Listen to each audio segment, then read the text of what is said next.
សួស្តីអ្នករាល់គ្នាដែលតែងតែចង់លេង account Bingo Live តើមិនដឹងលេងរបៀបណា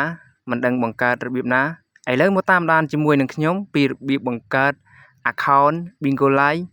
ដូចតទៅសម្រាប់ account Bingo Live គឺជា account មួយដែលពេញនិយមសម្រាប់អ្នករាល់គ្នាដែលប្រើប្រាស់ Bingo Live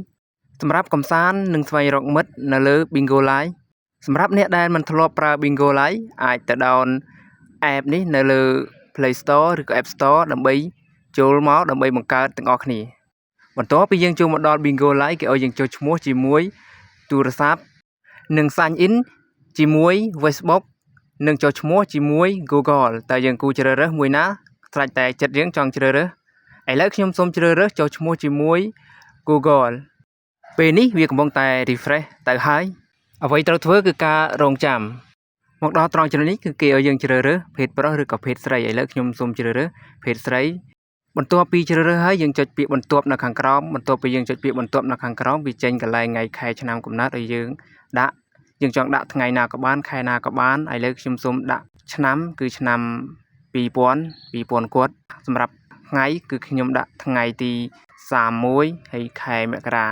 បន្ទាប់មកចុចពាក្យថាបញ្ជាក់នៅខាងក្រោមអក្សរពណ៌ខៀវ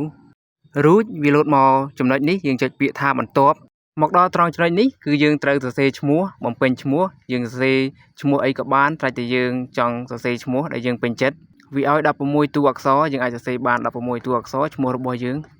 ឥឡូវខ្ញុំសូមដាក់ឈ្មោះថា My Smile ដែលមានន័យថាស្នាមញញឹមរបស់ខ្ញុំបន្ទាប់ពីបំពេញឈ្មោះរួចរាល់ហើយយើងចុចពាក្យបន្ទាប់នៅខាងក្រោម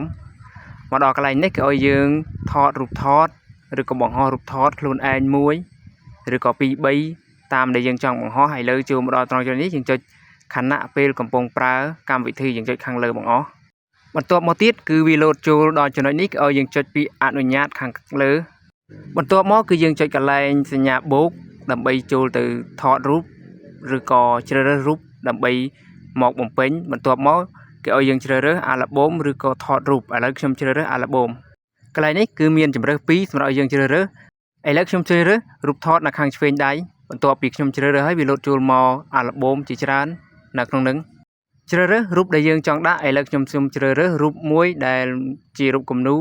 នារីកាន់ឆ័ត្របន្ទាប់មកយើង